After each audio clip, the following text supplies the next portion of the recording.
I agree. Something to think about too, and maybe this is why they finally got around to making this movie, is like Winona Ryder's had a big career resurgence because of Stranger Things, right? For sure. Michael Keaton's had a big career resurgence since he did Birdman, and then he did Spiderman, and then Catherine O'Hara had a big career resurgence because of That's who I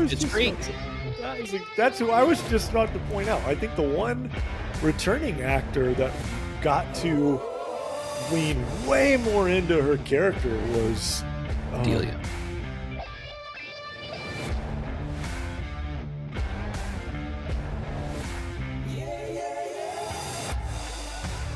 And we are back. Welcome back to the Movie Dads Podcast. We're your hosts. I'm Howie. I'm Kyle, and we are back. We're back. Episode 59 of the Movie Dads Podcast. 58 was 17 years ago, and we're back for episode 59. The galaxy far, far away. Let's just clear the air right now, folks.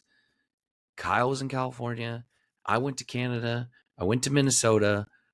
It's been busy. The last few weeks have been busy. We're not getting paid. Sorry.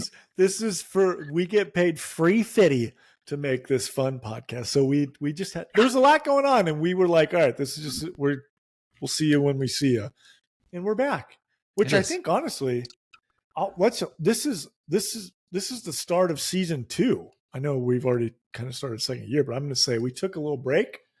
That was the end of season 1. It's season 2. We're back. Is it? We're back. We're close to spooky season, like holidays upon us. Yeah, anyways, we're going to be coming up with some good selections for your horror taste buds, and we're going to get into that. But first off, we're movie dads. We've got movie kids. We obviously both had some adventures over the last several weeks. I went on a vacation to Canada fishing. It was a great trip. It was super relaxing. Caught a ton of fish. Got some sun. I'm tanner than my wife for the first time in years. She's mad. She'll get over it. And then I came back and went with my family to the Minnesota State Fair, and we ate a whole bunch of fried foods. And my kids went up in that slingshot thing that like you put in a ball and then they slingshot and they go like this. And that cost way too much money, but it was hilarious because they were terrified. It looked like you guys had a lot of fun. It was a good trip. And then football's back. So football's back. Went to the opening Chiefs game. Went to Nebraska's absolute woodshed beatdown of the Colorado Buffaloes. Trouncing. Loved it so much. It was wonderful. And then softball season started, so we've got that going on. Tons going on. So that's my world right now, and it has been go go go. I obviously have developed some sort of illness because I've been go go go for weeks, and it's time to chill out. So what's going on in your world? You sound like you've been like gargling glass or something. So it feels like it. Kyle's going to take a little bit of the lead tonight so that you don't have to listen to this all night. There was a clip that popped up, like a memory from one of our earlier pod episodes that showed up, and I was sick in the episode, and I had like a double take of like, why do I sound like that? So it happens to the best of us. Even the stars of the show sometimes. We still go on because we're professionals. Is it really count as professional as if you don't get paid for it? If you pay to do it? We're professional amateurs. Or semi-pro. We're semi-pro. Oh, love it. Yes, you had an insanely busy last couple of weeks. So did we. Obviously, I thought we had already talked about it. It's just time is a construct, and I don't know where we're at in it. I thought we talked about California, but family went to visit. The whole gang went out, saw my new nephew, Ever, total rock star. All the boys, all the Peacock boys got to spend some time together and with their other cousin, Patch, little stud muffins out there in Sacramento. It was a good time. It was a lot. Stayed with my mom with 5 family members in that house. So, but it's always good to recharge the old California batteries of mine. So, like you said, football is upon us. The complete, like, just night and day of emotions that it brings in the season. Some have a great weekend where every of their team wins everything. It was a good weekend. And for others who their team is up 17-7, driving in literally on the goal line to make it 24-7 to end the game and fumbles it away and then gives up an 80-yard touchdown the very next play and literally hands the game away and kills my mood. Football seems positive. Also, started coaching flag. I mentioned we had our first game. I'm excited. We go out there and we got absolutely trounced. Like 28-0 beatdown. Oh, it was like the Colorado Buffaloes. Yeah, it was not a good. We played. It was like the Harlem Globetrotters of flag football. Everyone was a foot taller than our team, and they all have clearly been on the same team for years. They ran a trick play every single play. Fake handoff, fake handoff, fake handoff, sweep, reverse pass. Every play, it was something like that. Did you check their ages? Was it like bench warmers? He goes up with I am 13 with like a 20 in it. Like Albert Pujols, who's like 35 with a beard. Yeah. He's like, I am 13. That's what it felt like. It felt like we were playing the bad guy team in Gridiron Gang. Like the all-white kids in Under Armour, like with better equipment, just crushing people. It was painful. So anyways, it happened. It was a learning experience. We had practice today. We'll get it right. So, yeah, lots going on. You're all over the place. We're all over the place, but we're back. Why don't we jump into my most excited segment, our 6 to midnight. This is the segment where we talk about new news, things we're excited about, things that get us up in the morning for nerd world, casting, movie, announcements, video games, all that stuff. There's actually been a ton. Obviously, we've been gone for what feels like a month. So there's been a lot. There's been a lot that's come out. Really, in the last couple of days, there's been a lot. Couple of things before we even jump into anything. Super excited. I got my AMC popcorn bucket, the greatest popcorn bucket ever made, the bat signal. Check this out, guys. Look at this thing. It's pretty amazing. It works as an actual bat signal, like puts the bat symbol on the wall. It's like $35 or something. If you have an AMC theater, run to it and get it, because I'm pretty sure they're going on eBay already for like $100 or something. So you made a great point too. If NECA was selling that, that's $100 easy. It's a popcorn bucket, but you would not know that unless someone said like, "Oh, you're supposed to put popcorn in it." And if NECA, a very popular collectibles company, sold this exact same thing in a box, it would be $100 plus, and people would pay for it. So yes, they would. So I'm gonna put it on my wall, like probably right there or something, so it can be a part of the pod. Oh, that's cool. Yeah, man, so many things. The Terminator show came out. We've talked about that a couple of times. It's Terminator out. Zero, yeah. Go check Netflix it out. Exclusive. Yes, it is totally different setting than the movies have ever been, but like it feels it's really cool and it's really well done. If you liked the Castlevania anime that is on Netflix, if you liked they did a Witcher anime movie. Mm-hmm. Both of those are just insane. The Blue-Eyed Samurai, another really great anime. Shout out to Blue-Eyed Samurai. Just won the Emmy Award for Best Animated Series. Dude, it beat X-Men 97. I was shocked. It was good, but I'm not going to argue it. Like, I agree.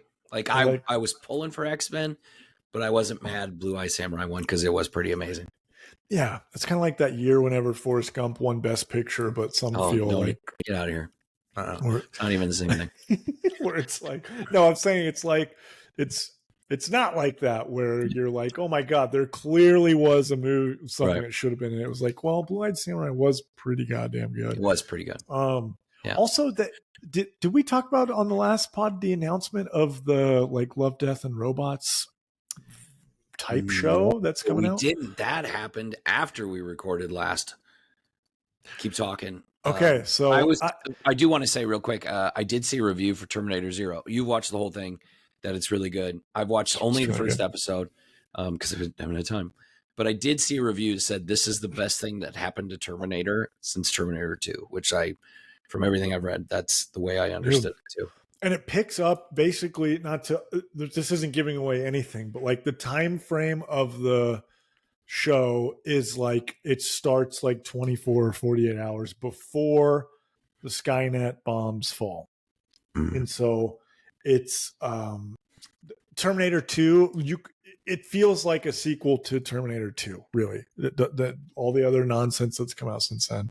So but yes, we didn't talk about this pre-episode that we were going to talk about it, but a show that has been like one of my favorites on Netflix that I think is now more kind of got its due. But when the first season came out, no one really was talking about it. There's a show on Netflix called Love, Death, and Robots. And they're self-contained episodes. So it's none of the episodes have anything to do with the other ones. It's all self-contained. It's all different animation teams, different actors, different universes, like totally different things. It's just short stories in an episode. And really, if I remember correctly, the show originally was like, this is a show to give like the teams that work at Pixar and DreamWorks and even smaller companies, like really great animation teams, to like tell a really cool story and show off the animation and what it can do. And there's I think there's 3 seasons on Netflix. If you've never seen Love, Death, and Robots, go watch it. It is so good. But the team that's making that just announced. What's the name of this show? It's that's probably, this is why we talk about these things before. It's basically Love, Death, and Robots, but specifically for video games. Secret Level.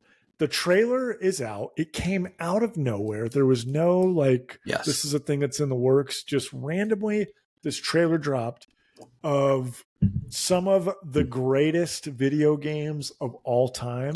Do you have the list of them? Secret Level is going to feature 15 episodes from both new game titles and old classics such as Pac-Man and Dungeons and Dragons.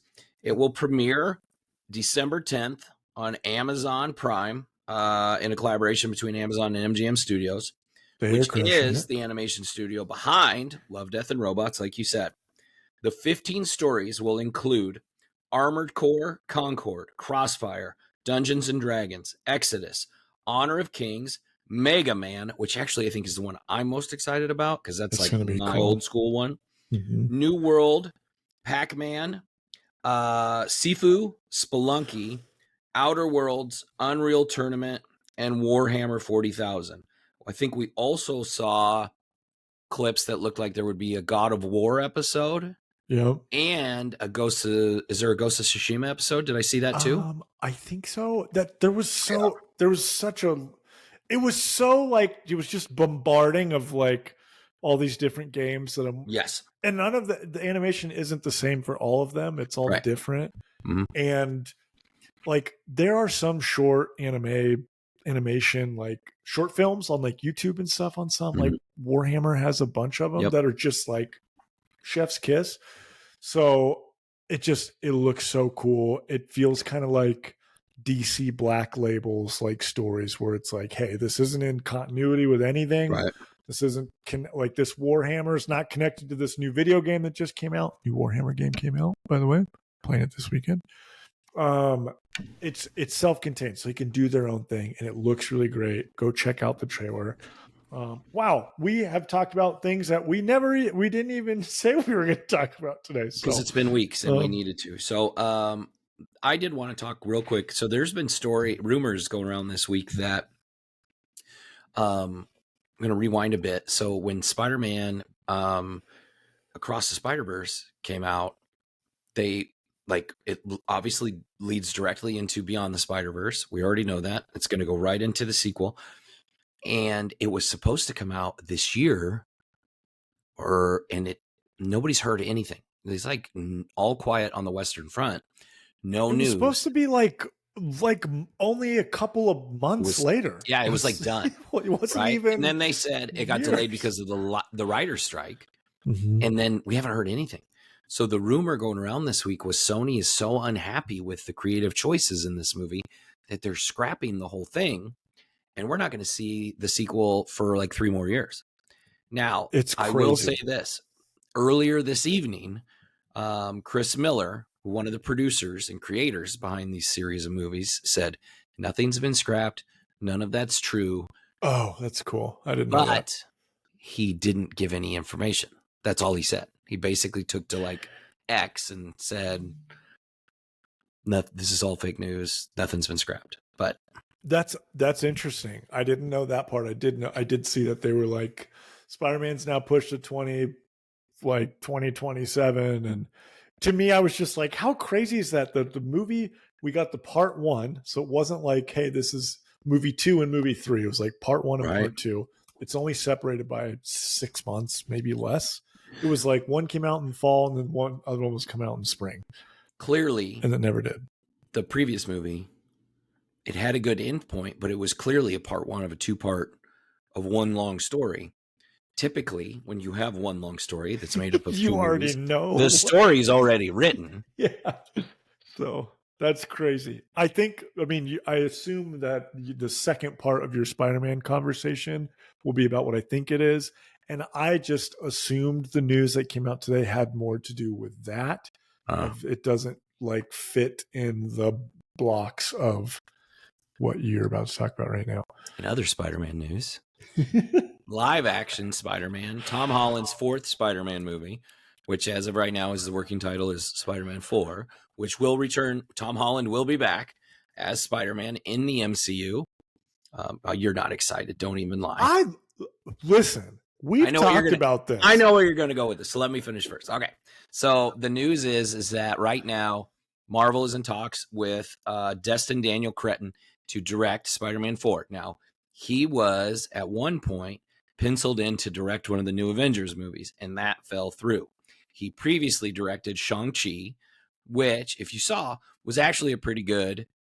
It's one of probably the better movies in this phase of the current MCU, right? Mm-hmm. It's one of the better ones.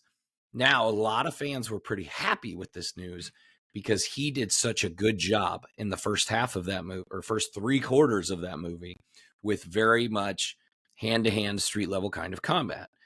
There's a really cool street scene on a bus, huge fight scene. There's a cool like big fight scene in this building where they're fighting floors and they're outside and they're jumping window to window. All really cool. When you're jumping window to window, what do you think of? Old Spider-Man, old Spidey. Right. So fans are happy because there are a lot of people that are in Kyle's boat. They want to see Tom Holland do a real Spider-Man movie where he's a street level, doesn't have all these bells and whistles suit, and he's just Spider-Man. In, I don't know, New York. Shocking. How much would it be cool, too, if we get somebody like Daredevil show up? Dude. He's in the 3rd one. We might as well see him in the 4th one. So let me premise that I don't think the Spider-Man movie, the Marvel MCU Spider-Man movies are bad. Right.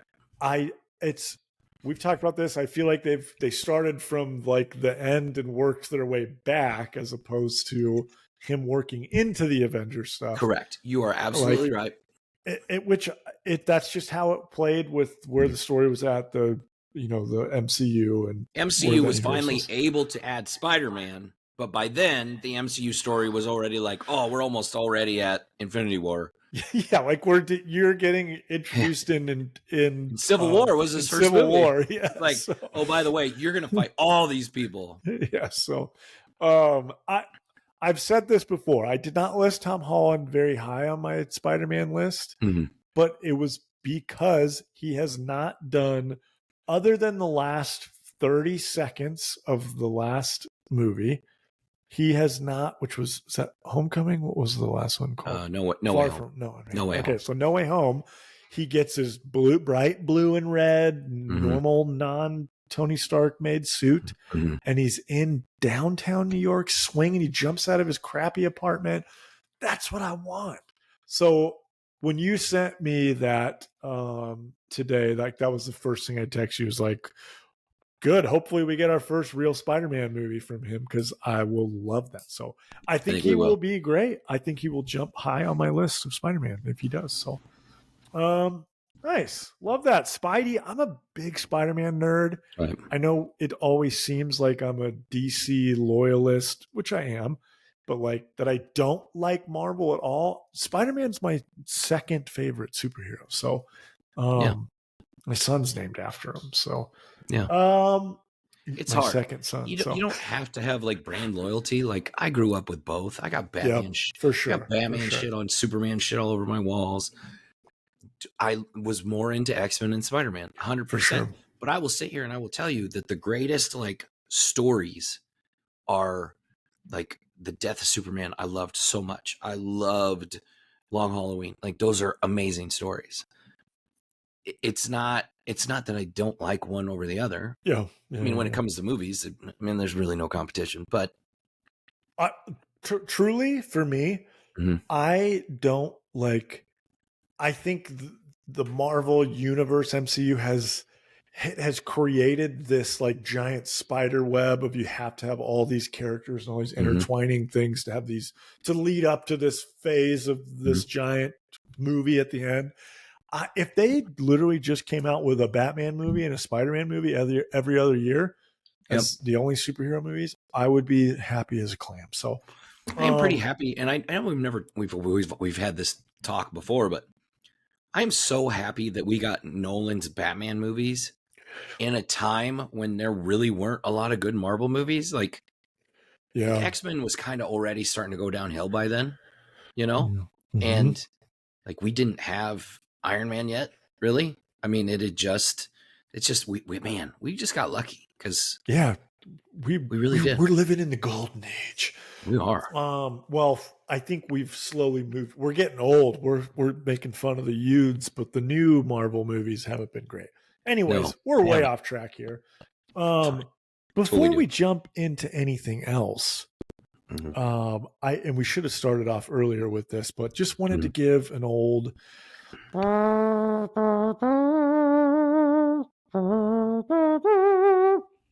We lost the greatest evil father of all time, Darth Vader. mhm. One James Earl Jones passed away yesterday, which was it's to me like sometimes there's celebrities that pass away that Mhm. I've never met them ever, but it like has a little bit of an impact on me where I'm like, holy shit. Yeah, So Darth Vader, I mean, many characters, Darth Vader, sure. Mufasa from Lion King, Mhm. um, was in a ton of movies. If The The Sandlot, my kids and I just watched that the other day. Field of Dreams. Field of Dreams. He, He's in a lot. he is in a lot of movies. You know, there have been a lot of people that have come out and made statements. George Lucas, Kathleen Kennedy. Mm-hmm. I totally had forgotten. Arnold Schwarzenegger came out and said, I forgot he was the bad guy in Conan the Barbarian. Oh yeah, Totally yes, forgot. It classic. is classic. He really is. Long-haired James Earl Jones villain is Yeah. way different than you'd think, like Darth Vader. Because I think people your age and my age grew up with like James Earl Jones was the voice. And then like the Yes, first movie we remember seeing him in was either Field of Dreams or The Sandlot. for sure, Yeah. for sure. That's actually true. Even though he made a ton of Um, movies in the, 60s, 70s, 80s that we just, yeah, I wasn't think our time. he's. I think there's been a couple of more recent Star Wars stuff that he didn't voice Darth Vader, but most of the new stuff he's lent his voice to. Yep. You had So texted me, or yeah, why don't you kind of when share? when Obi-Wan came out, the series Obi-Wan came out, they had approached him about doing the voice again, and he basically signed something for Lucasfilm and was like, anytime you want to use my voice, you can. You can create it artificially through old recordings, and you can create new dialogue. And I think that's what they did for a lot of Obi-Wan. And basically going forward, I mean, we will never have James Earl Jones voice Darth Vader again, but we will have James Earl Jones's voice.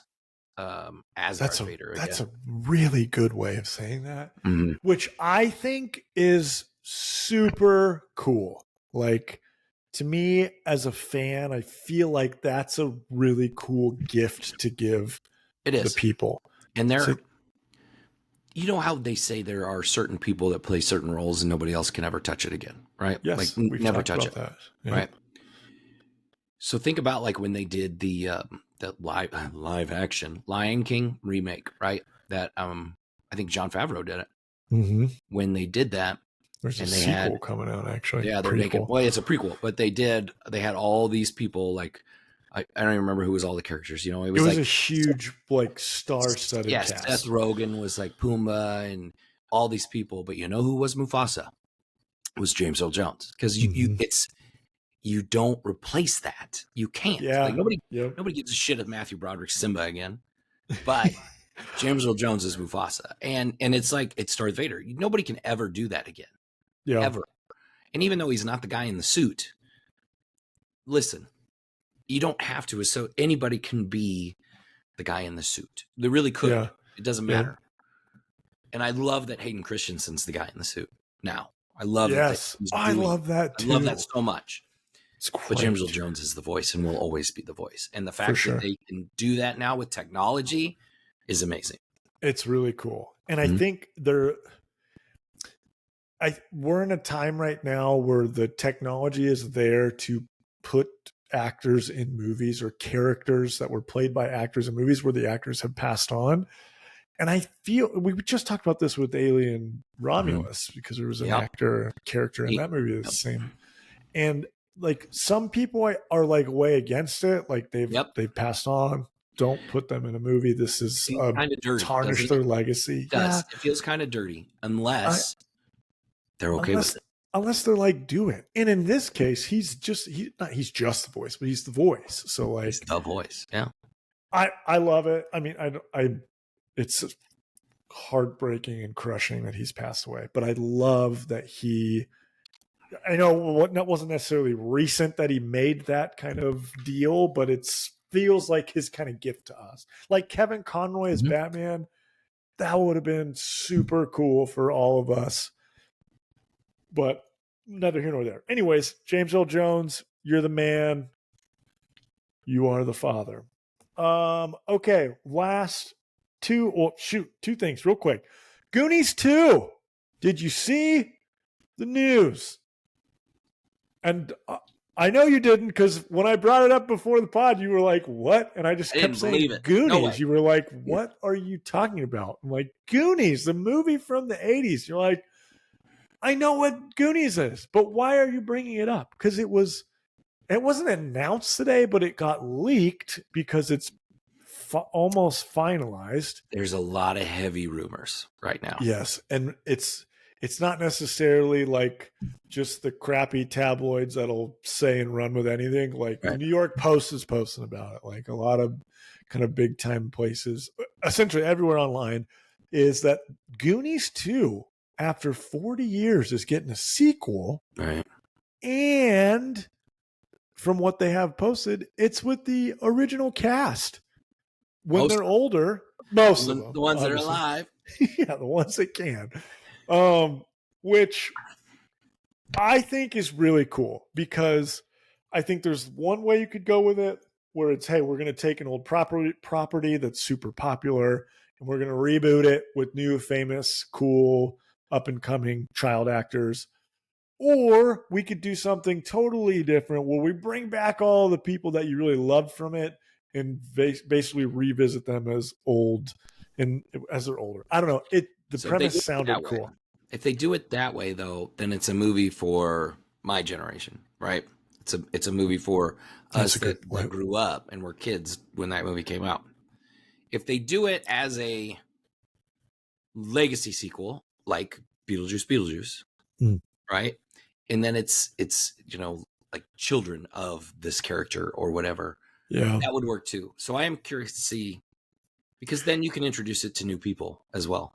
I would bet that's probably like that would make the most sense. I mean, I don't want to see Sean Astin climbing around in a cave looking for treasure.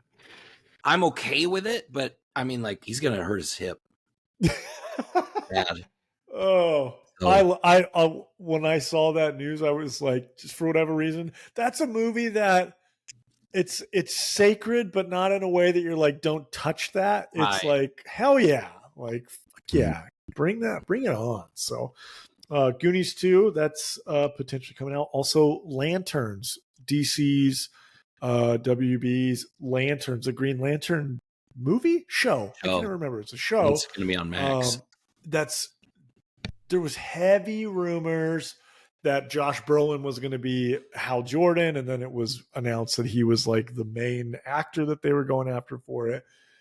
Officially, it broke today that he has turned that role down, which is interesting because then the other lineup that they had, they're all way older. And you'd think for a Green Lantern show, Hal Jordan would be like young and one of the main characters. But from what is out there is Jon Stewart is going to be the young, hip, upcoming like actor role, and Hal Jordan is going to be, which there's a ton of DC stories where he is this character, but kind of the older, grizzled vet who is passing on the role to a new Lantern. And so Josh Brolin was originally talked about. It was Josh Brolin. It was Matthew McConaughey, who also, it came out that he had turned down the role today.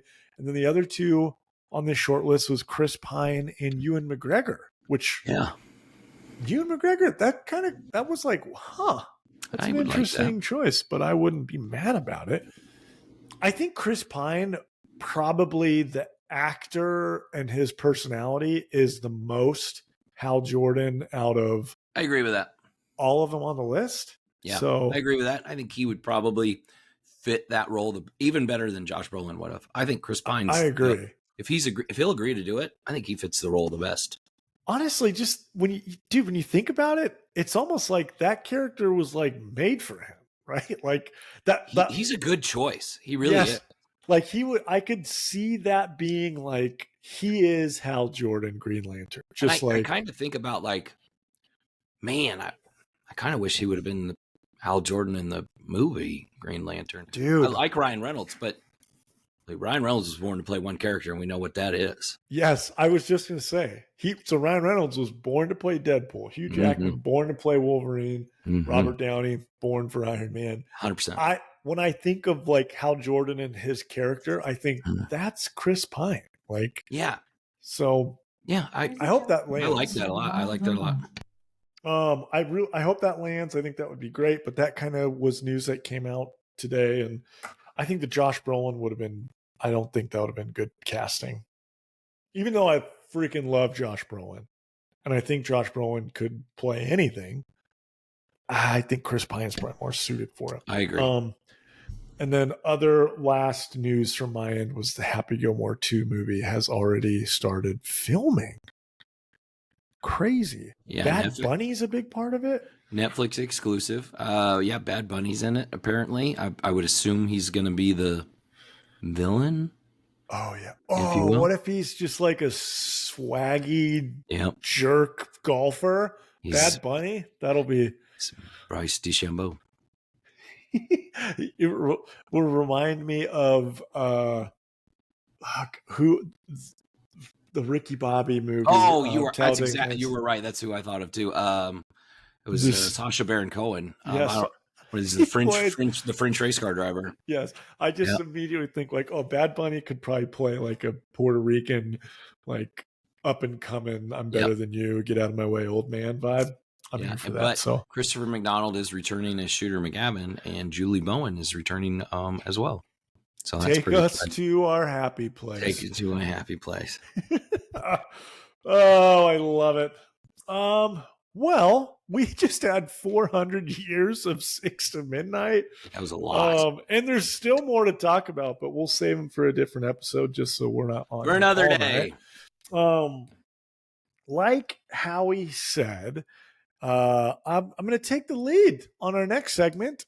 This is our movie review. We're going to give Howie's voice a little bit of a break here. Big premiere movie of the week. Let me take it. I got it. All right, you got it. This is our big premiere movie of the week. New classic sequel to an original classic, Tim Burton's Beetlejuice, which I will say, just from the jump, a title for a movie for your second movie, that's pretty. I thought that was good. So, It's a good choice. for those of you who know Beetlejuice, to get him to appear, you have to say his name 3 times. Beetlejuice, Beetlejuice, Beetlejuice. So sorry, I had to double check that he didn't show up in my room. Candyman. So Wrong movie. I thought that was like what a great job with your title selection. But yeah, I remember when they announced that, it was like, well done. Yes. Well done. That's fantastic.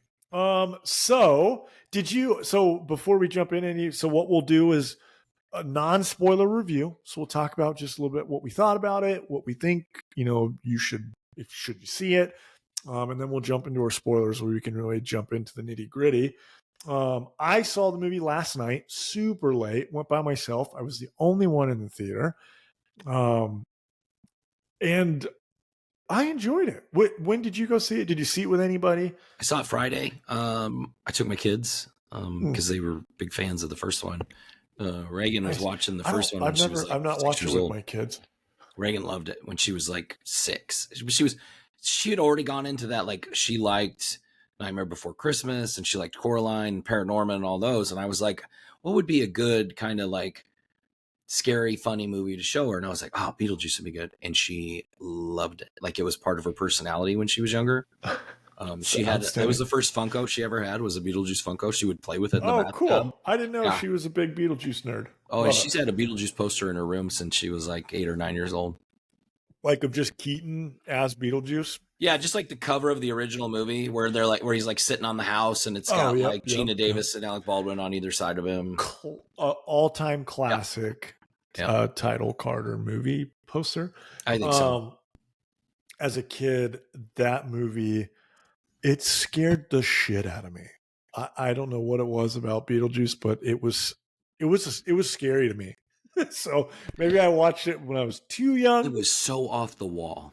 But yes, it was wild. It was really funny, but there was just things about it that were Tim Burton, just very like macabre and weird. And which this movie, I think jumped right where they left off and really hit on a lot of the same notes. But anyways, let's give a little bit of the background of Beetlejuice. This was 2024 American comedy horror film directed by one Tim Burton, who was the original director on the original Beetlejuice.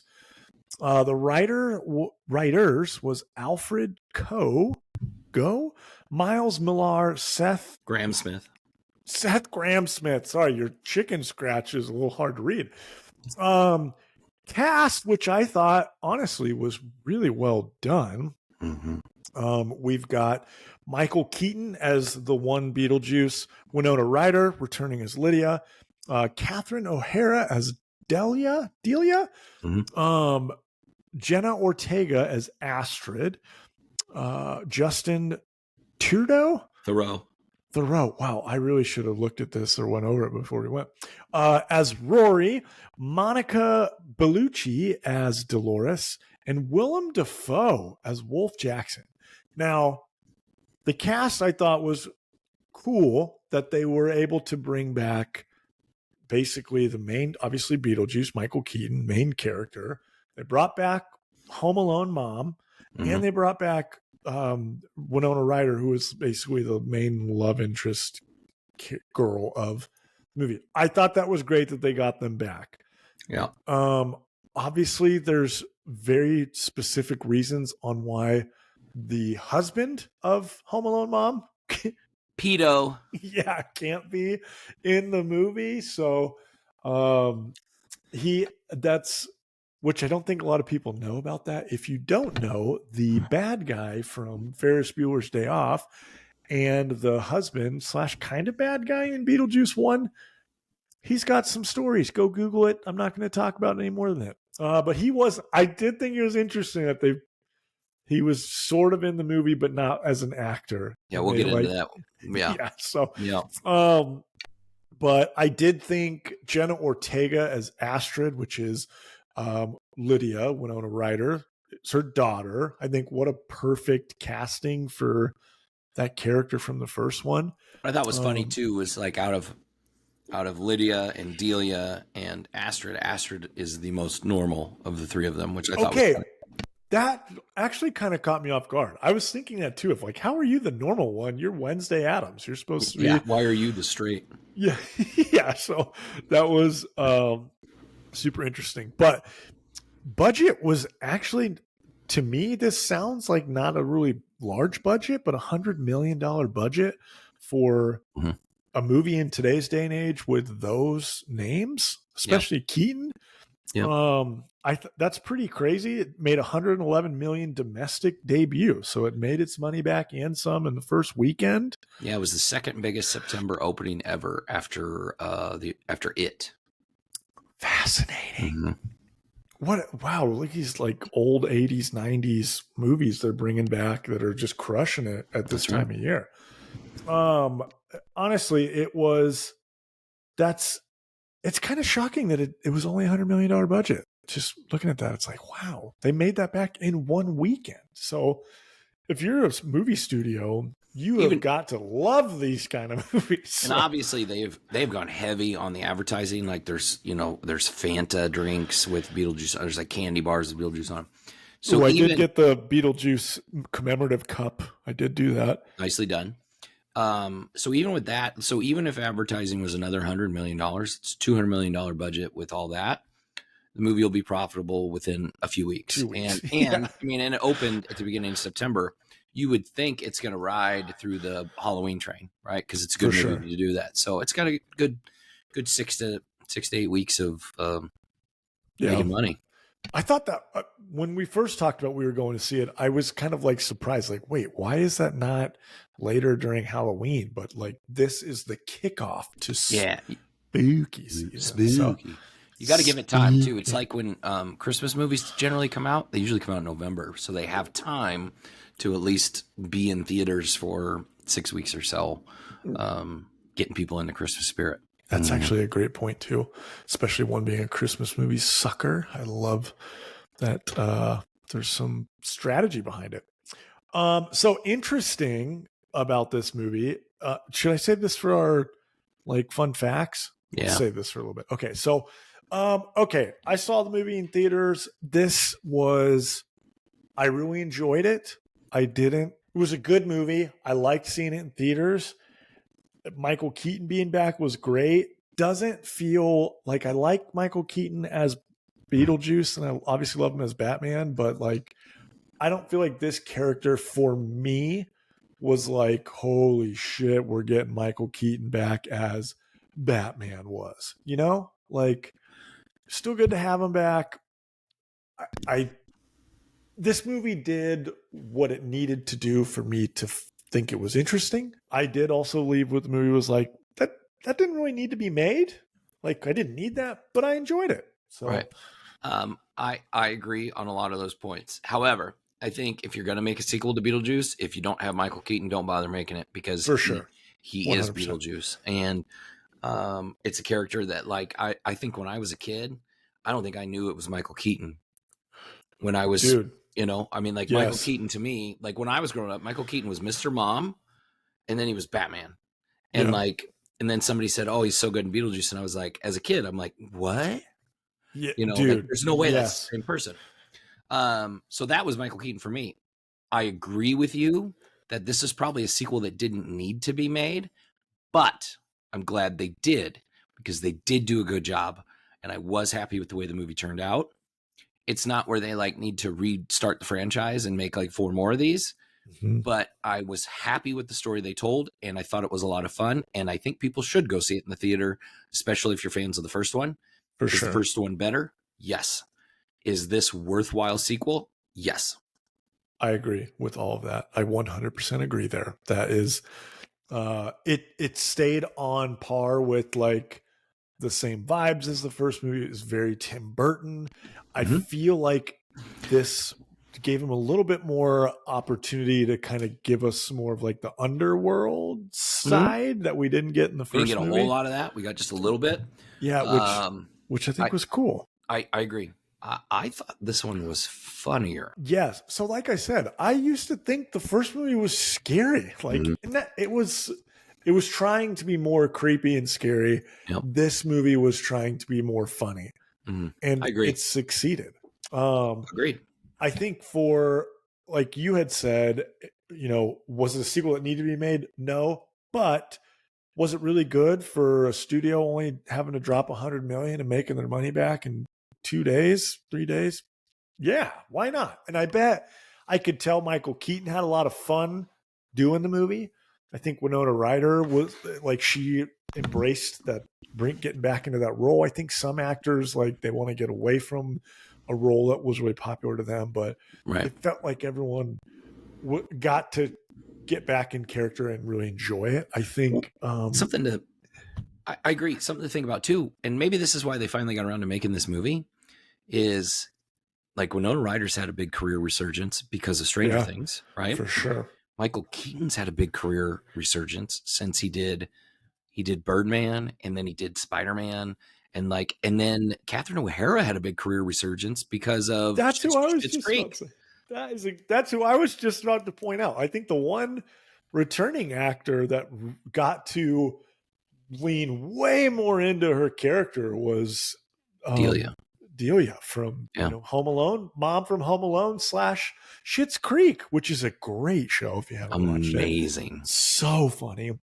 But she reminded me of her character from Schitt's Creek so much. Like, she was way more wacky in this than she was in that. So anyways, I recommend go see it in the movie. If you like the first one, you will really enjoy this. The second that opening score, kind of that Danny Elfman Beetlejuice score kicked on when the movie was starting, I was like, oh, hell yeah, I'm here for the return. So go see it in theaters. I would recommend. Now we will jump into our spoiler warning. So if you are planning on seeing the movie and you don't want to know anything about the ins and outs of what happened, get out. Yeah. Now that they've left the room, nerd. It was a fun movie. I had a blast. Fun. I laughed out loud multiple times. Yes, Michael Keaton's Beetlejuice is he's so gross, and it's so funny. Like, this one was grosser. Like, there was more gross out stuff. Like, guts spilling on the floor, the baby scene. Oh, the baby was so creepy. Gross. Creepy. Yeah, so gross. But I thought everybody was great. So, like, Lydia grown up was Lydia grown up. Like, Winona Ryder was the same character. Okay, let's dive into that character a little bit. I think that's a cool direction to go with her character. Yeah. To make her like a paranormal TV show host who's 100%. Famous for what happened at the house in that original movie. So right. And I thought it was hilarious that, like, they do such a good job in the first movie of making fun of Delia's art and how shitty it is. And then now she's like this huge modern art star, which is so perfect because her shit was so wacky that she would be a huge modern art star in real life, I'm sure. Yeah, and, seeing that like giant like hand statue that in the first movie wrapped around and was holding her like in the middle of the school that the daughter goes to. She's clearly donated their modern art center at the school, and this giant statue from the first movie is right there in the background. I thought that was really cool. So she was great, hamming it up. She was a lot more likable in this, especially because Lydia's fiance was such a doofus, and she always had a comment for him. Delia did, and it was hilarious. And he was great as Just to Throw was great as like the most annoying character person ever. Exactly what it was supposed to be. Yeah, they were great. Like David Blaine or something. It was weird. It was just weird. He was like, I kind of got like a Steven Seagal vibe from him, like with the Oh my ponytail. God. Yeah, the He ponytail. he was such a like creeper, and it just was so weird. And I know we're going to go into more details, but like Willem Dafoe and Monica Bellucci's characters was like its own plot line that didn't need to be there. Yes, And for sure. That was weird. Like I didn't have a problem with either one of them, other than that they were in the movie. Yeah, I think the Willem Dafoe. Yeah, man, you saying that it's almost like there was two different movies going on at once. Of like that just didn't. That was not interesting to me compared to like Beetlejuice and him trying to get back to Winona Ryder, like his like old wife that's a soul sucker. Anyways, I will say I did like Willem Dafoe's character. I did too. There's 3 storylines going on in this movie, and that's the one that didn't need to happen. Yes. The only good thing about that storyline was we got Beetlejuice's backstory from when he was alive, which was not what I had. Like, that's not who I had in my head as who Beetlejuice. No, but it was funny. It was so funny. So I mean, I guess I'll continue kind of taking the lead just to give a little bit of what this movie was take about. It from the top. So the movie starts with you getting to know that Winona Ryder's character has now become a famous TV show host for paranormal. So she is in the middle of filming an episode. It's kind of like a talk show. And she gets a flash of Beetlejuice in the crowd, and it sends her into like a panic mode. And so she has to take a break from the show because she's having a bit of an episode, and she gets a call, or actually multiple texts and calls from her mom that she's got to come see her now. It's about her father. So she stops the show, runs across town in New York, where then you meet mom again, and she is super famous artist. Stepmom. Keep in mind, she's not Lydia's mom. Very good point. Stepmom. Apologies. No, Stepmom, I just think it kind of explains their relationship, right? Because she never of really why liked they're her in so this movie. different. Yes. So, which I thought was a cool part of this movie too, and they even comment on it at one point when they're talking when stepmom is kind of laughing at daughter because now her daughter is giving her shit just like she gave her shit in the first movie. Exactly. But anyway, so she shows up and it kind of reintroduces you to Schitt's Creek Home Alone mom's character, and that she is a famous artist. She's at like her own art gallery. It's downtown New York. It's very, very modern. There's a ton of people there, and she's doing like modern art where her body is the canvas. So like famous other artists come in and paint on top of her. She's super over the top. She's distraught, basically tells Winona Ryder that her father has died. And then I said earlier they didn't have the character in the movie, but really they did have him in the movie. They just didn't have the actor in. So basically, he starts out as a claymation figure. First off, yeah, that's what I was going to say too. Tim Burton, way to find a way to insert some claymation. That's is very Nightmare Before Christmas, Corpse Bride vibes of him. Yep. But basically claymation of showing her father, who in the original movie was a nerd about birds. And they talk about basically he's going on this crazy trip across the world to watch 2 very specific birds mate, which was already funny in itself. But in this claymation short where the mom's explains to the daughter how he died, she basically says that his plane crashed in the ocean. And so Winona Ryder's like, oh my gosh, he died in a plane crash. And she's like, no, actually, he survived that. Survivor saw. He climbed up onto some debris of the wing, and a big shark came and basically ate the top of him. So I thought that was funny because, one, the actor that played that character had a very tumultuous past, and it almost felt like Keto. I don't think we can say that on the episode. I think, but I felt like they were doing it to kind of jab at him, like this is the only way you're getting in this movie is if you're eaten by a shark.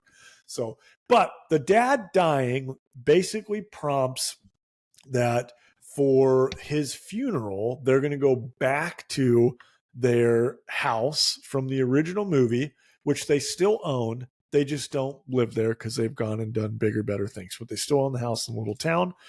And so that is essentially the premise of them getting them back to the original house in town.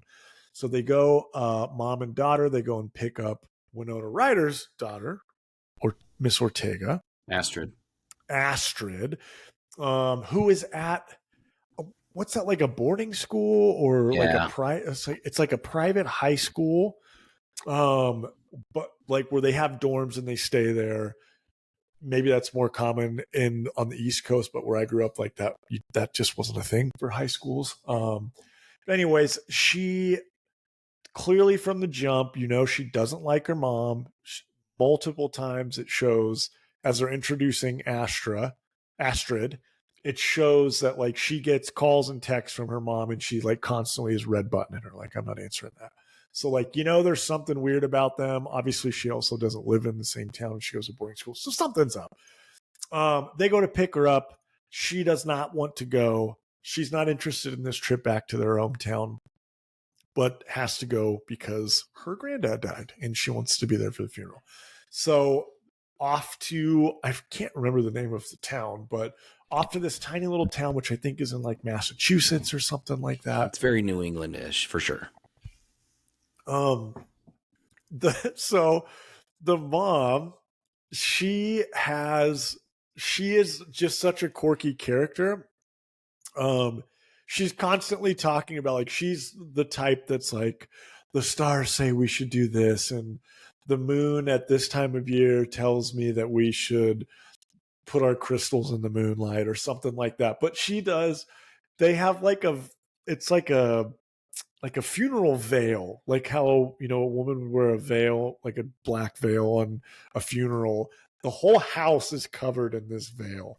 I thought that was just like such a funny, random, quirky thing that the mom wants to do because like this is how the grieving process starts. And she primarily talks about, as a famous artist, that she wants to document the grief process as they're doing all of this, like for her art. So they do. It's a real quick and you miss it. Like, what happened to the ghosts that lived in the attic? And Lydia says, "Oh, they found a loophole and we're able to cross over to the other side." Very just throwaway line to explain why the Maitlands no longer live in the house.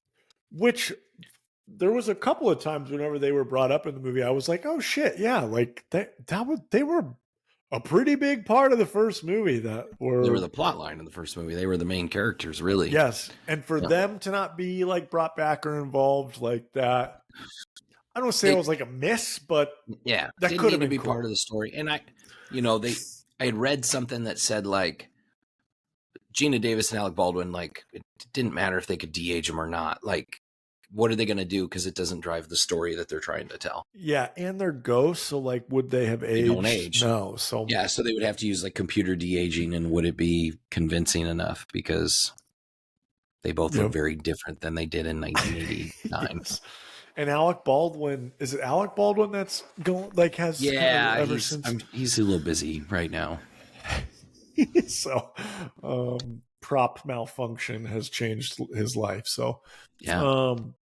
So they're back in this town. Astrid is the teenage angst daughter who doesn't want to be there. She wants nothing to do with what's going on. A couple of things just real quick to add. Her father was on an expedition. He was very involved with like protecting the environment and things like that, and was on a South American trip and disappeared. And they said they never found the body, but he's presumed dead.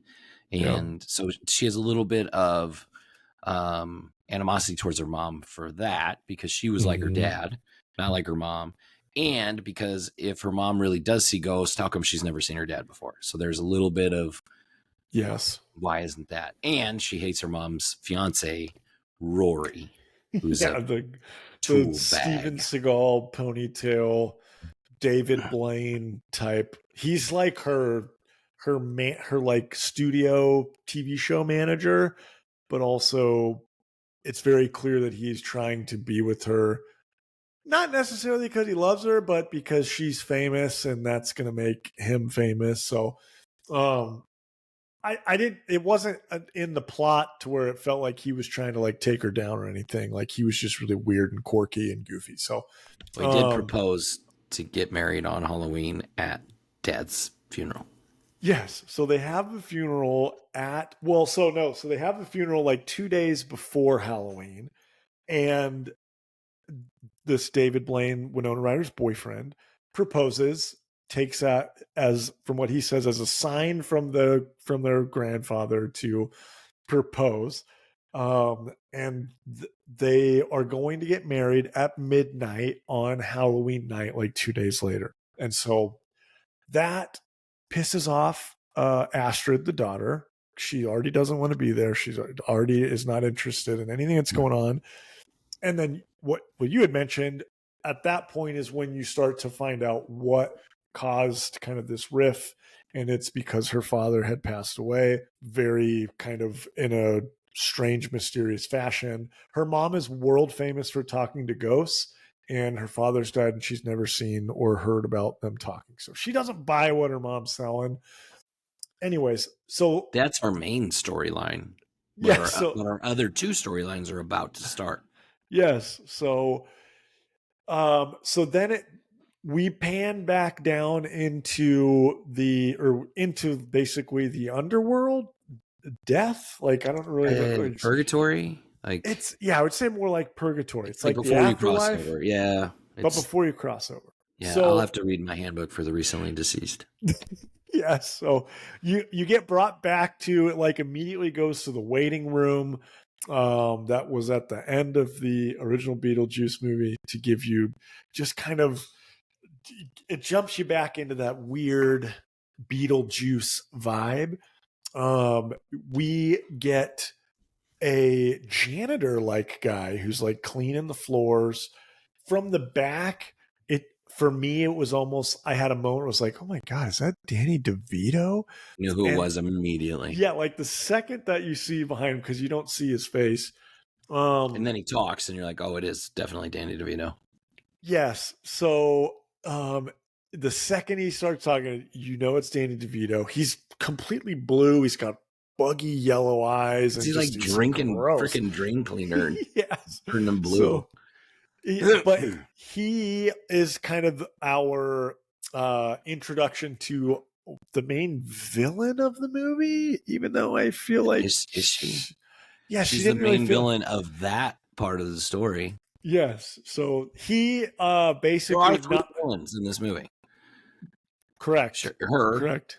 Rory, and then the boy, who we're going to get to eventually. Which the boy I felt was like the main villain. Right, but he's also the first one that is out of the picture of the three. So that's such a great point. So basically, Danny DeVito's character knocks over some boxes that are basically giant, what had been boarded up chests, and body parts flop onto the floor. And these body parts start like crawling towards each other.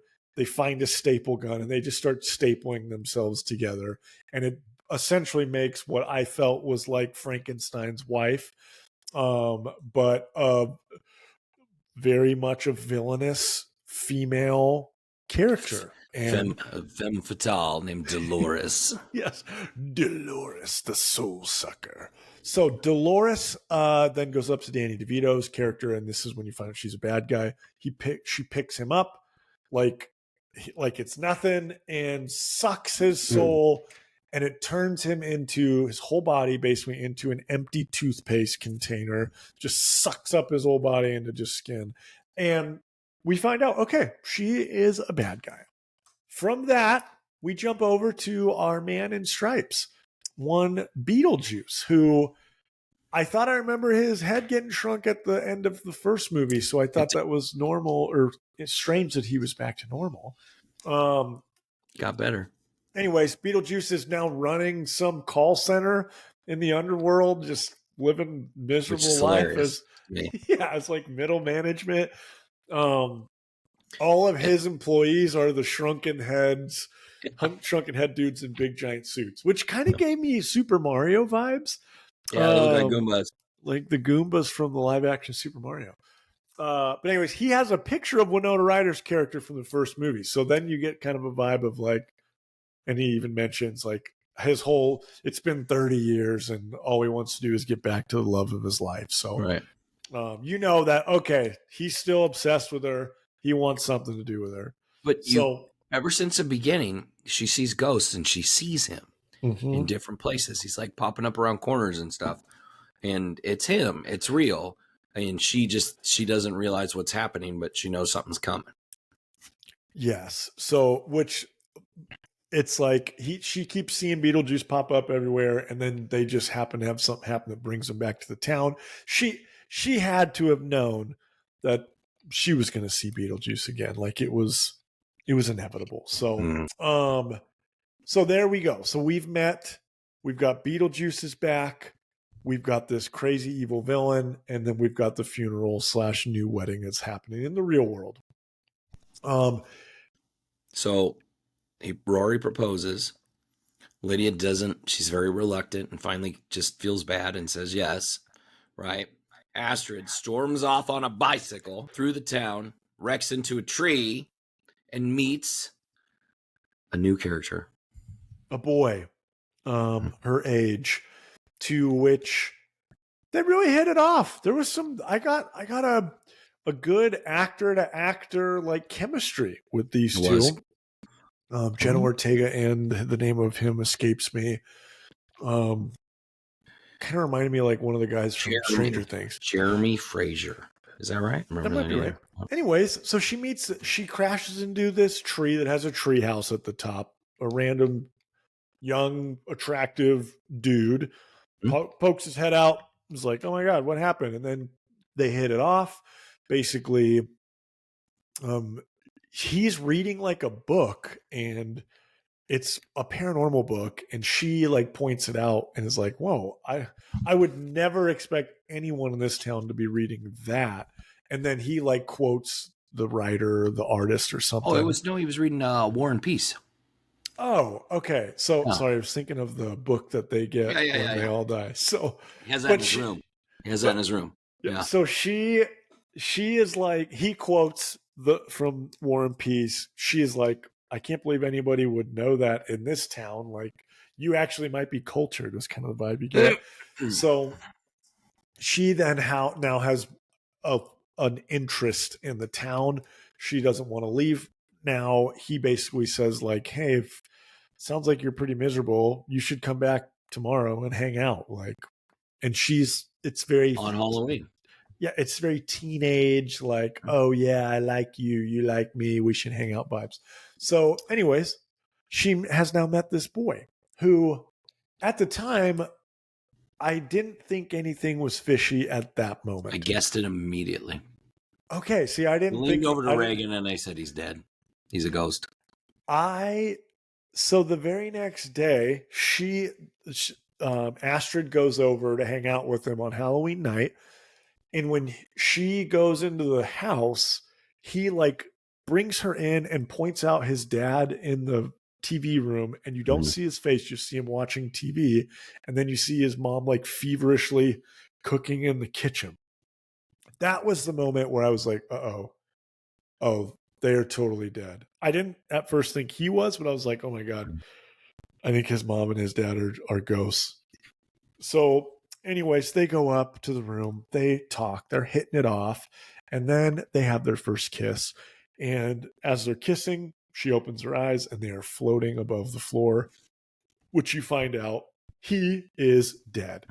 Rory's the other guy. What's the name of this character? Jeremy? Jeremy has been dead for 20 years. That's why he has all those cool 90s rock albums in his room. Yeah, so he seems super cool when she first meets him. And then you find out that he's been stuck in his house and the tree house is as far as he can go for the last 20 years.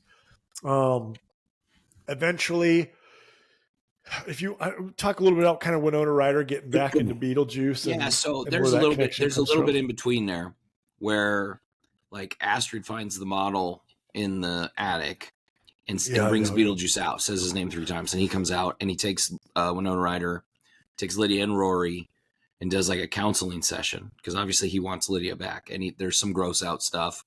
Cuts his guts open. The baby first shows up. Like Lydia gives birth to this Beetlejuice baby, and it like crawls all over and like eats, it like starts gnawing on it's people. so gross. It was so super gross. And then she finally like unsews her lips and says home, home, home, and gets away from Beetlejuice. And then there's a little bit. There's actually, she does go to Jeremy's house at one point, just like for like an hour or something, and they listen to records, and that's when she first meets his parents. Then she goes back the next day for Halloween. The next day, yep, correct. But there's also like they're planning the wedding at the church on Halloween, and they're talking about selling the house. And Delia is going to do this like ceremony on Charles's grave with like two snakes, 2 asps, like an Egyptian love ceremony. That these defanged asps she's going to do on Halloween too, right before the wedding. That was such a funny. Meanwhile, we have this Dolores who's searching for Beetlejuice in the underworld, right? Who's looking for him because we find out Beetlejuice was a grave robber and she married him. And there's this hilarious like scene where they get married and then they have their honeymoon. He's basically, he is this out of shape, disgusting grave robber, and she is just like this super hot, like witch vibe type of girl that randomly picks him to marry him, and uses him like a slave. She kills him on their wedding day. But she has to swallow his soul in order for her to live forever. But he obviously tricks her. And she dies as well, and that's when she gets locked in this box, and he thinks he's safe from her. So you get that backstory. Meanwhile, there's a detective in the underworld who's actually just an actor that's died that's pretending to be a detective. Yeah. Played by Willem Dafoe. He's a famous detective from TV show who died from... Wolf Jackson. What a great name. Wolf Jackson. He died because he's very adamant on doing his own stunts for realistic... And he's missing like part of his brain. His brain is showing. So that's like the whole. And again, I think that's does not really has anything to do with the plot. This whole backstory with Dolores and stuff. All it does is give Beetlejuice backstory. That's all it does. It's not necessary. Willem Dafoe's character and Dolores' character are not necessary for the rest of this movie whatsoever, because the main plot is Astrid goes back to see Jeremy, finds out he's a ghost. And he's like, you can be a ghost with me and you can meet your dad. Yes. Which was a huge, when she first finds out he's a ghost, she is like, oh my God, like I need to get out of here. I need to get away from you. Like, this is so not right. And then he's like, you can see your dad. And she is like all in on doing it. So he has her recite this kind of quote or page from the book. She doesn't know what she's saying, but basically he tells her like, you have to say these words in order to get into the underworld as a living person. For us to get into the underworld, do the classic chalk on the wall, knock 3 times, and then a door opens there, which I thought was like, okay, cool. We're getting callbacks. We're getting the old school movie stuff. Yep. So they go into the underworld, but meanwhile, Lydia's talking to the realtor, who tells her there's only one house she's never been able to sell, and it's because a teenage boy murdered both of his parents in it, and nobody wants to buy it. What's the house number? And she tells her, and she goes, oh shit, I was just there with Astrid. I just dropped someone off there. That dude was a ghost, and Astrid can see ghosts too. I need to go save her. Yes. Plot. There's your story. Okay. She needs somebody to help her. Time out. The real estate agent, was that the same? Was that the daughter of the real estate? Is the daughter of the crazy real estate agent from the first movie? I thought that was cool too. Yeah, it was a cool callback. So Lydia's like, I need help. There's only one person I can think of that can help me. So Beetlejuice. She signs a contract. If you help me get Astrid back and keep her from dying, I'll marry you. And so there you go. There's your deal. Meanwhile, I've got a cop team up movie essentially. so with they go into Beetlejuice the and underworld and they've got to save Astrid. Delia is doing her ceremony on the gravestone, which the gravestone is a shark fin, which is hilarious, by the way. She does it. Oh, guess what? The asps are not defanged. They bite her and she dies. Immediately. So immediately. That part of the movie made me laugh. Yeah. Probably more than some of the other things, just because it was so funny. She pulled these snakes out, and you can tell, like, oh, those are going to kill her. The single funniest part of the movie to me, and this is, I laughed out loud for 30 seconds, was when Rory and Lydia have their little like marriage counseling ceremony with Beetlejuice, their little marriage counseling appointment. And she puts him back in by saying home, home, home. And he just sits there and plays Richard Marx's I'll Be Right Here Waiting for You on the guitar. Yeah, yes. And it was so, I was dying. I thought that was the funniest damn thing. I forgot about that part. That was actually hilarious. Awesome. He just looks down and he's tiny on the miniature. I'll be right here waiting for you. It hilarious. Was fucking awesome. I loved it. So they're in the underworld. Basically, everyone from the original team has somehow ended up in the underworld. Beetlejuice is helping them find Astrid. Astrid then they take her to what's called like the train station, which is to the train to the great beyond. The Soul Train. Yeah, the Soul Train, which is hilarious. Really funny when they go to where the trains actually are. It's basically it's all funk music. It's all funk, soul, like basically the Soul Train TV show, bell bottoms and afros. But he then I can't remember if he has her say something, but when they're getting their train ticket, he ends up getting the ticket, and you find out at that moment that the incantation he had her say before they even went down was basically an incantation saying that she would trade her life for his. Right. So you find out that Jeremy, who's been dead for 20 years and killed his parents, wants to come back to life, and that's the only way. So he doesn't like Astrid, actually. Right. He's a bad guy. He's tricking her. Wants to get back into his life. So he's going to then take her to the train and send her to the like beyond. 2 soldiers come and take her away to take her to the Soul Train. And are dragging her by, and guess who's working at the train station? Yeah, some guy that has a bunch of piranhas chewing all over him. Her dad, who died in the Amazon. Eating my piranhas. Which I thought was like convenient, but also like, oh, there's her dad. He's just. You knew he was showing up at some point. He's just working the train. I thought maybe he was still going to be alive because they went out of their way to say they never found his body, and Lydia couldn't see him as a ghost.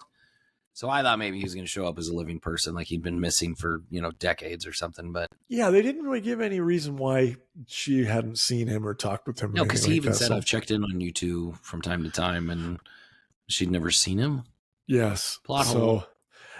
Yeah, I did think it was cool that they had him in there, that they kind of had their little mini reunion where they all got together and have kind of a little bit of closure. It didn't feel as like emotional and epic as I thought it would. But it was good to get them back together. What I've been talking so much about this. We want you to take us home here at the end here. Wrap it up for us. Just put a new cough drop in. I'm ready to go. So Astrid's getting taken away to the Soul Train. Lydia finds her, gets her off the train. Beetlejuice is supposed to be looking for her too. They find the dad because they fall into a hole where the sandworms are. So they're on, I don't even remember what planet. I don't remember what moon it is. It's one of Saturn's moons. It's like Titan or something. But anyway, that's where the sandworms live. So they get away from the sandworms. Awesome practical effects. Good old stop motion sandworms, just like from the original movie. They were so creepy. Yeah, the dad pulls them out. Got this nice little family reunion.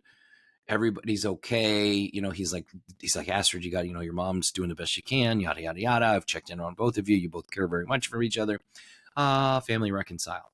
Meanwhile, Jeremy, they have to stop Jeremy because if he gets his ticket punched, then Astrid is done and Jeremy's going back to the land of the living. So he goes and he puts his ticket into the ticket window and it gets stamped. And it's Beetlejuice, and it basically says, like, go to hell, and then a pit opens up, and Jeremy goes to hell. Right.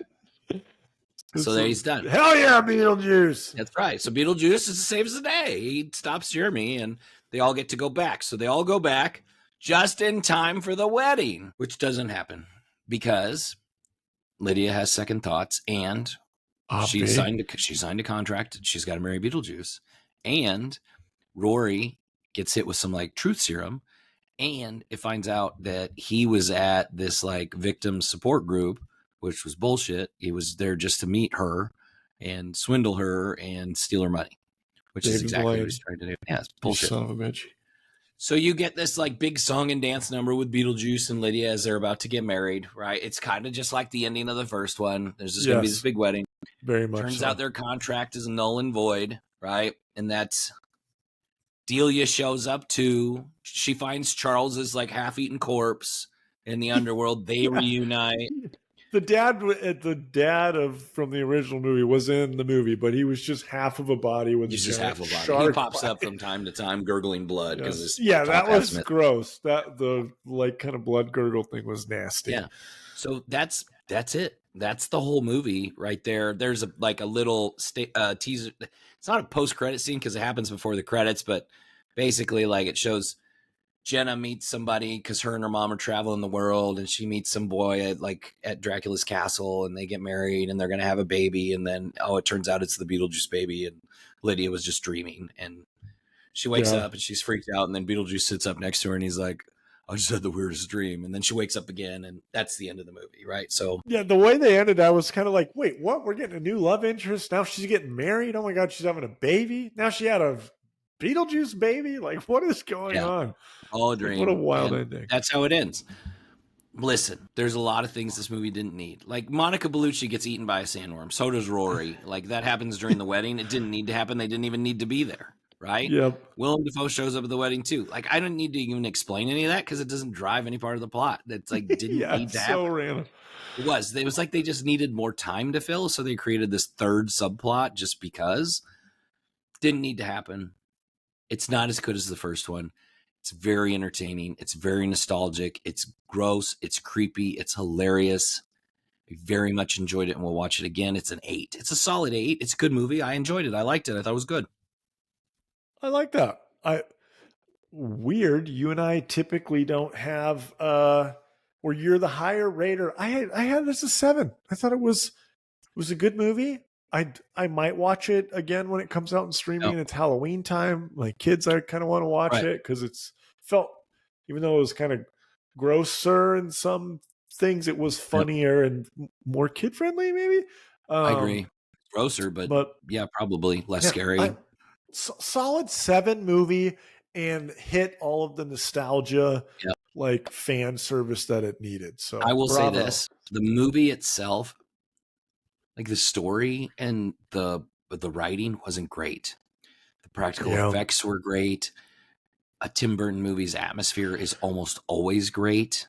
Yes. And the actors were fantastic. Like they were so good in their roles. That the story didn't really matter. Delia was my favorite. She was hilarious in this one.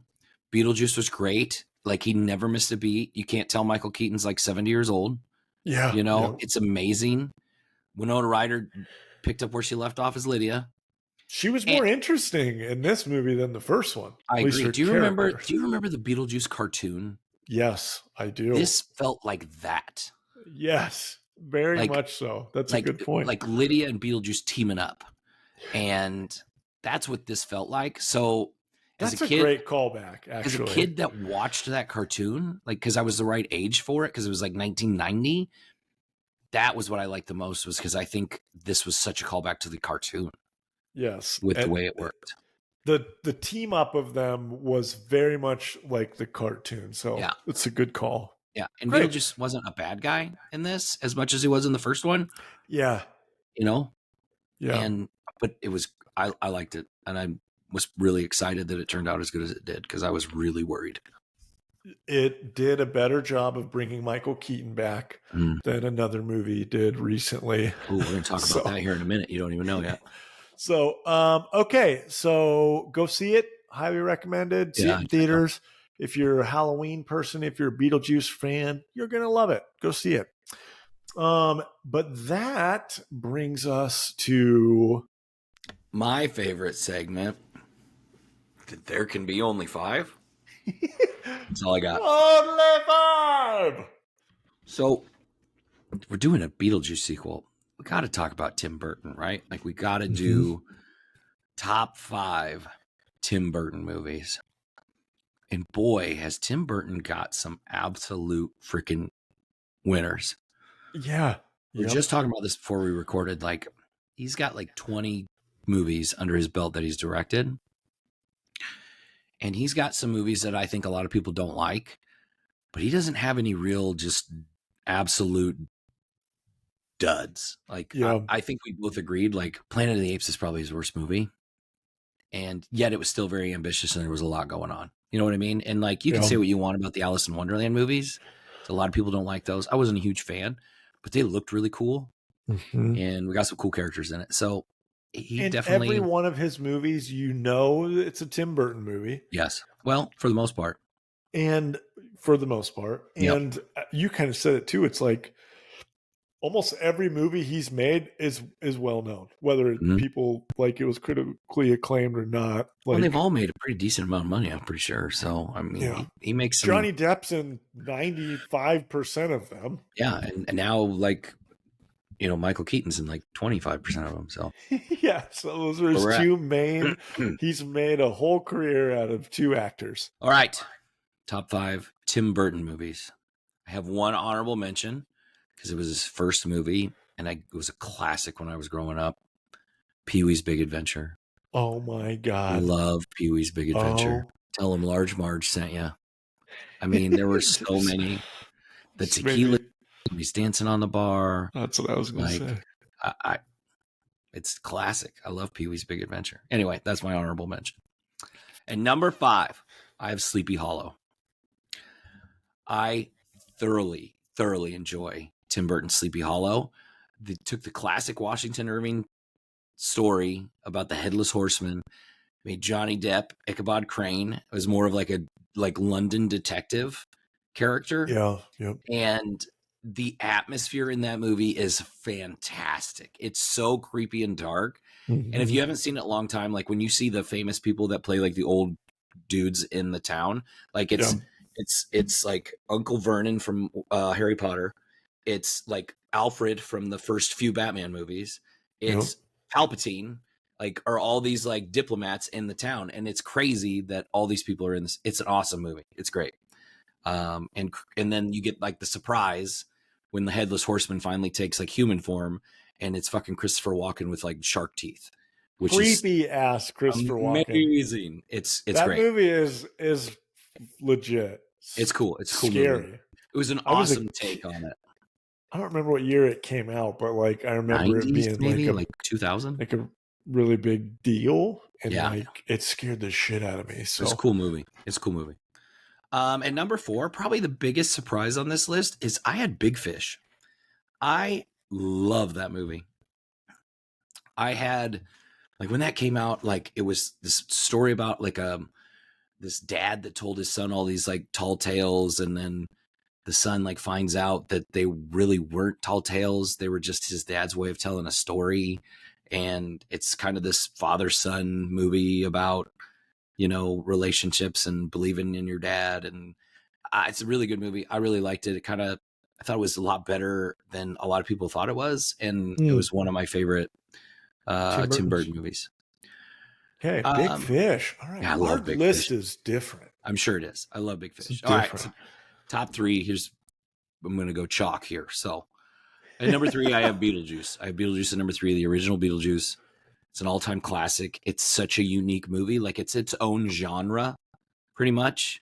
There's not a lot of movies that fit into that creepy comedy, horror, gross out.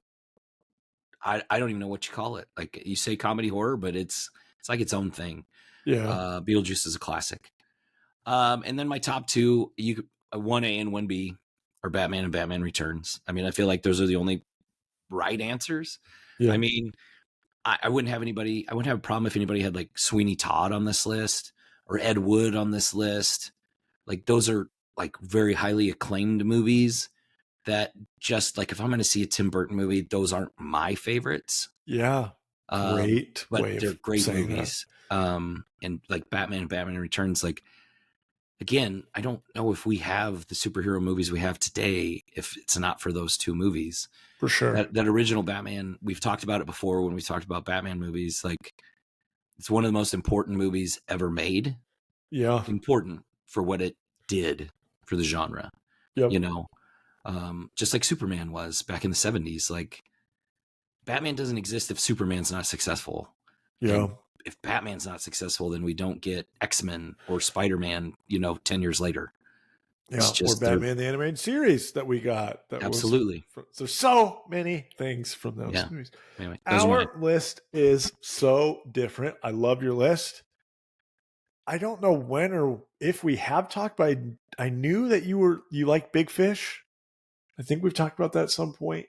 I knew that you like that. That was not a real, like, to me, that's one of his like few movies where it's like, oh, that was a Tim Burton movie? Oh yeah. Like, because he's got a couple, as you mentioned, Planet of the Apes, really. Yeah.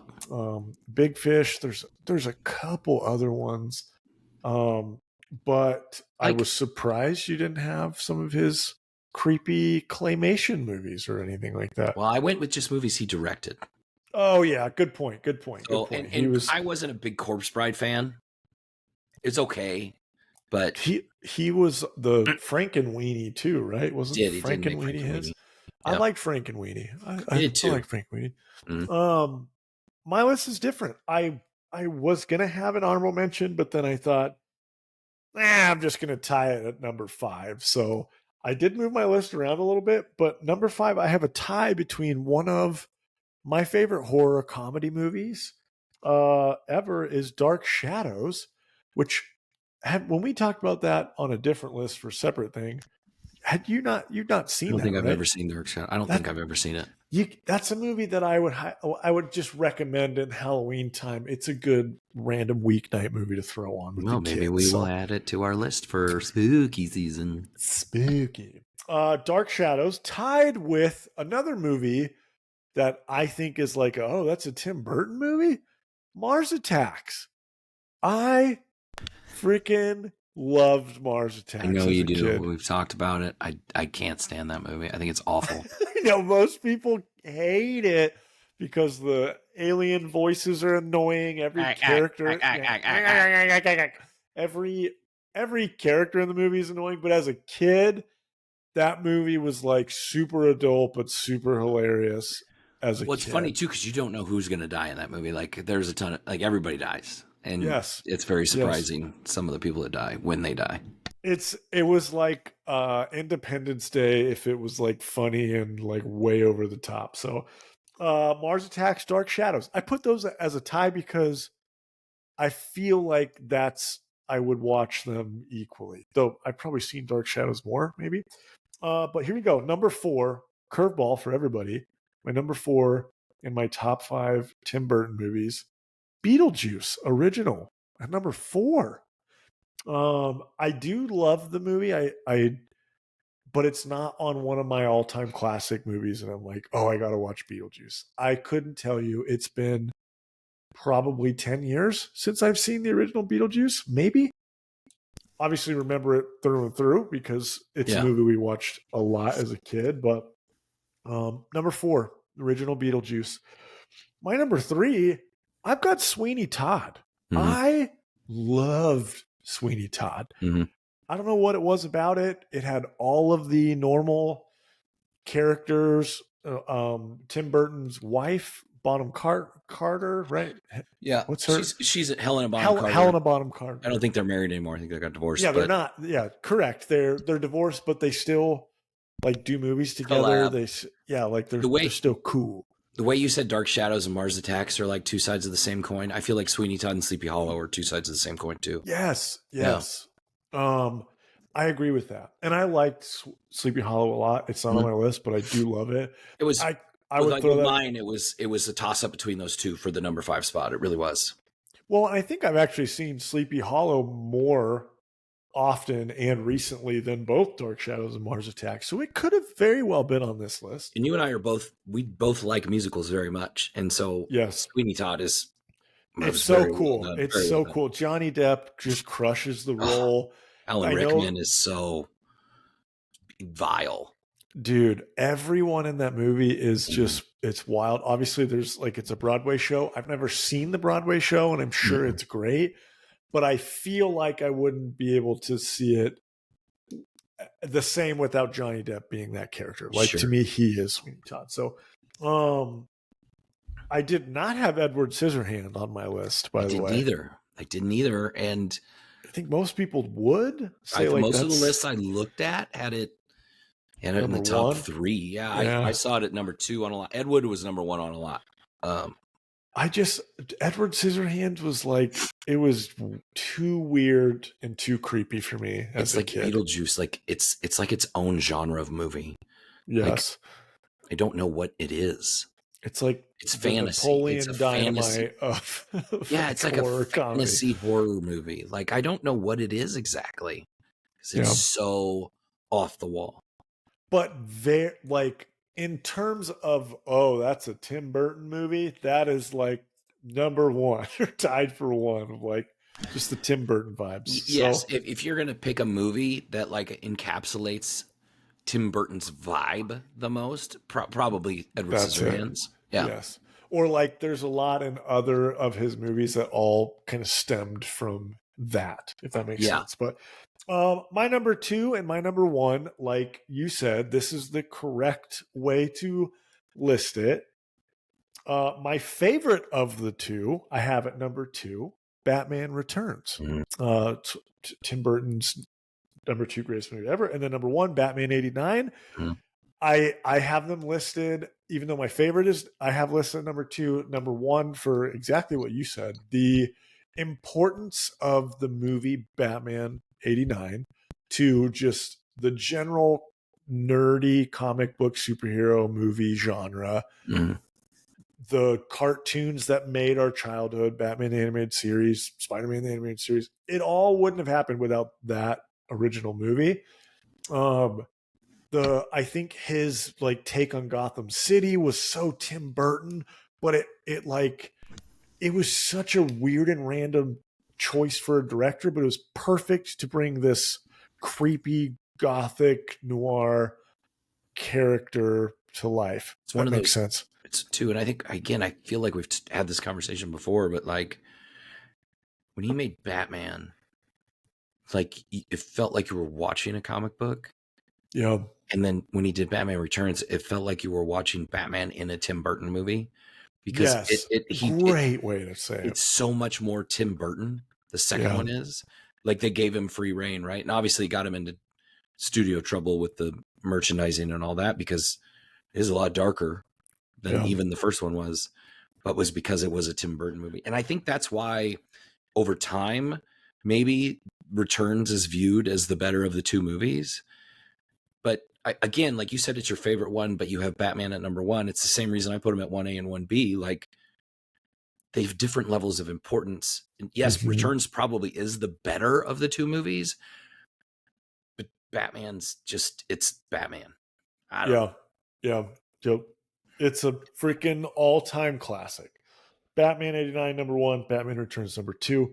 We've talked about those movies a lot. One thing I kind of casually have mentioned throughout is Danny Elfman did the original score for the Batman 89, which we all know, which also did the score for the opening of Batman the Animated Series. Seeing his name pop up for Beetlejuice, like for me that was cool. It was like, holy shit, look, freaking Tim Burton and Danny Elfman back together doing scores and making creepy ass movies. I loved it. So I saw something pop up on Instagram the other day, and it was something I'd completely forgotten. But I think it's well known. Danny Elfman in Nightmare Before Christmas, he was Jack Skellington's singing voice, not his talking voice, but he was his singing voice. But do you remember the little kids in Nightmare Before Christmas, Lock, Shock, and Barrel? They were dressed as a devil, a witch, and a skeleton. Yeah. The 3 voices of those characters were Danny Elfman, Catherine O'Hara, and Pee Wee Herman, Paul Rubens was Beryl. Oh, I did know. Yeah. I did know that. And I saw that pop up on Instagram because they did like I think it was during COVID, but they did like a they did like a sing-along thing where they they did a little reunion thing over social media. Which that reunion clip, I was like, what? Like Home Alone's mom is one of the creepy kids from maybe she's one of these Tim Burton collaborators we're not counting with Johnny Depp and Michael Keaton. Honestly, like, yeah, it's interesting. So Johnny Depp, Michael Keaton, she's in a bunch. Helena Bonham Carter. He uses a lot of them over and over again. I mean, shit. Alfred, he's in 3 that we just named. So that's a good point. That is a good point. Oh, I love it. Winona Ryder, she's in a bunch too. So there we go. It is. It's funny. All right. Last thing segment. How rotten is your tomato? Kyle, are you ready? I'm ready. Rock my world. So I got 4 pairings for you this time around. Okay, we're going to stay a little bit on topic. We're going to do some Tim Burton. We're going to do some Michael Keaton tonight. Are you ready? Love it. Love that. So here's where we're going to start. 1991's Batman Returns versus 2017's Don't you dare. Spider-Man Homecoming. Oh my God. Michael Keaton versus Michael Keaton. Though I think the reason why you picked these two is because the newer movie is going to be the higher rated, and it's going to anger me. But the proper order is Batman Returns is a better movie, rated better, at a 95. That's too high. 93. And Spider-Man Homecoming was an 85. Spider-Man Homecoming's higher. Get out of here. At a 92. Bullshit. Get out of here. 92%, and Batman Returns is an 82%. 82? Get out of here. The original Batman is in the 70s. You Marvel sheep. That is an atrocity. It is. I agree. I agree with you on that one, for sure. Shocking. Continue. Break my heart more. This one. Oh, God, I'm going to be so angry. Okay. Michael Keaton in 2023's The Flash. Oh, God. Versus 2013's Man of Steel. There is no way in the history of mankind that The Flash would be rated above Man of Steel. Man of Steel, though I don't think was critically acclaimed, was a really good movie. I don't care what people say. It's an 89. I would say it's a 91, but I'm going to go 89 just to give them the benefit of the doubt. And it's higher, and The Flash was a 42. Flash is higher. Get the fuck I was out mad. of here. I was mad There's when I wrote this down. no way. The Flash was a 63.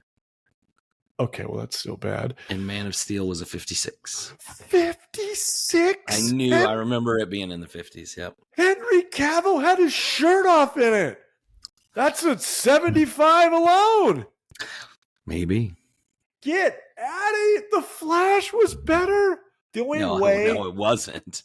The only way that got rated like that is because Michael Keaton was in it. If he wasn't, saw the one scene at the where if he wasn't in the movie, it's a 1. Yes, that is the biggest.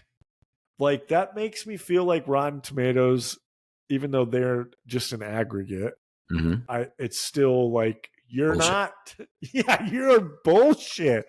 You're not real. Right. I shouldn't believe you about anything. All right. Shocking. Tim Burton's. Here we go. 1996's Mars Attacks. Okay.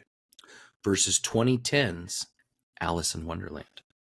Oh, I feel like the newer the movie, the more like a higher score movies are, just because of like quality of. So I feel like Alice in Wonderland is going to be the higher rated. Mars Attacks was probably like a 70, and Alice in Wonderland was probably like a 78. Mars Attacks is higher. Oh, okay. I like that. You're 0 for 3 so far. Damn. Mars Attacks is a 56. Oh, God. Oh my God, Alice in Wonderland was bad. 50. Alice in Wonderland's at 50. Wow. Yeah. But honestly, though, that's actually right. Like that's in the right spot. So I don't agree, but I think they're both bad, so that's fine. yeah, I thought both. Well, I think toss-up. Mars Attacks is a bad movie, but it's so bad it's good. If Okay. that makes sense. So All right. give me more. All right, last one. Here we go. 1988's Beetlejuice Okay. versus 2007's Sweeney Todd. Oh, Mhm. that is a great. Whew. I feel like at the time Sweeney Todd wasn't looked at as like it was good, even though I loved it. I don't know if that's right or not, but and Beetlejuice was like a major hit. So I'm gonna get Beetlejuice is higher at like an 86, and Sweeney Todd was an 83. Sweeney Todd's higher. Oh, well, Oh for 4. I You like that. You though. actually got their scores reversed. Oh Sweeney shit! Todd was the 86 and Beetlejuice was the 83. Nice job though on the scores. On that. I mean, like I said, I like both of those movies. I think Beetlejuice is probably the more important movie to Tim Burton's career. Sure. But Sweeney Todd is a more interesting movie to me because it's I like the musical. So love it. Yeah. Look at that. Good stuff. Outstanding. Didn't say this at the beginning, but if you're watching us on YouTube, please click the like and subscribe. Tell us what you like, tell us what you don't like. Please click the bell so you get reminders on when new episodes come out, which are on Wednesdays. I'm not going to say 9 a.m. because it's not going to happen tomorrow, but it'll be out sometime on Wednesday. So it'll be out on Wednesdays. If you're not watching us on YouTube, you can find us on different podcast networks such as Apple, Spotify, Amazon Music, and iHeartRadio, among many others. You can also find some of our short clips and videos on social media at Movie Dads Pod on Instagram, Facebook, TikTok. We are going to be back next week for episode 60. The movie we said we were going to do like 2 weeks ago, but we couldn't fit it in between our busy schedules. It's football season. It's you need to see this movie, a classic comedy from not that long ago, not too distant past. The Keanu Reeves and Gene Hackman comedy, The Replacements. Instant football classic. It is. I think when we did the program last year, pretty sure I had it at like number 2 on my favorite football movies list. Yeah. It's pretty dang good. It's so good. I'm excited. A lot of fun. A lot of famous people in it too, so it's going to be fun to see it again and talk about like, is it Jon Favreau in it? He's the crazy badass He's linebacker. a crazy linebacker, yeah. Yeah, it's funny. wild. Anyway, thanks for listening. Thanks for watching, everybody. See you next time. Bye.